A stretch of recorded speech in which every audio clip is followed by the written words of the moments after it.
তো দেখো, আজকে আমাদের এই বাচ্চাগুলোকে চুপ করাতে হবে। তো এই বাচ্চাগুলোকে চুপ করাতে হলে আমাকে কী করতে হবে সেটা তো দেখা নেওয়া যাক। তো কিছু একটা অবজেক্ট দিতে হবে যাতে বাচ্চারা চুপ করে। তো আমাকে দেখতে হবে কী অবজেক্ট দিতে হবে। তোমরা তাড়াতাড়ি করে দেখো এই ছবির মধ্যে কী কী বাচ্চাগুলোকে দেওয়া যায়। আচ্ছা, প্রথমে আমি বাচ্চাটাকে নিয়ে এই বলটার মধ্যে দিয়ে দিলাম। ও চুপ করে গেল ভাই। পরের বাচ্চাটাকে খেলনার মধ্যে দিয়ে দিলাম। আর তার পরের বাচ্চাকে কী করা যাক সেটা দেখতে হবে।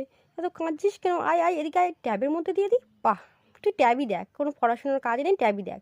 আচ্ছা, পরে এবার দেখতে হবে এই বাচ্চাটাকে কীভাবে চুপ করতে হয়। ম্যামের কাছে তো নেবেই না। ম্যাম কেন নেবে? ও মাথা খারাপ হয়ে গেছে। ম্যাম নিয়ে গাড়িকে তুলে দিলাম। ভাই গাড়ি চালাতে বসে গেল। এইবার এই বাচ্চাটাকে নিয়ে দেবো এই টয়ের মধ্যে। টয়গুলো নিয়ে বাচ্চা ভীষণ খুশি। বক্সের মধ্যে কিছু কি আছে? আচ্ছা, বক্সের মধ্যে কিছু, ও মা, বক্স তো নিল না, নিল বালির মধ্যে খেলছে। খেল ভাই, তুই বালির মধ্যেই খেল।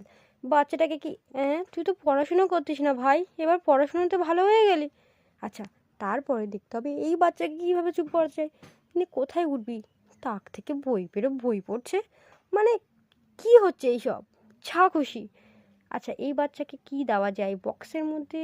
না না, ওখানে দোলনা আছে, দোলনার মধ্যে বসিয়ে দিই। আর একটা দোলনা কিন্তু ফাঁকা দেখা যাচ্ছে, ওটাকেও বসিয়ে দিই। তারপরে ও বাপরে বাপ। তো লাইক করে দাও।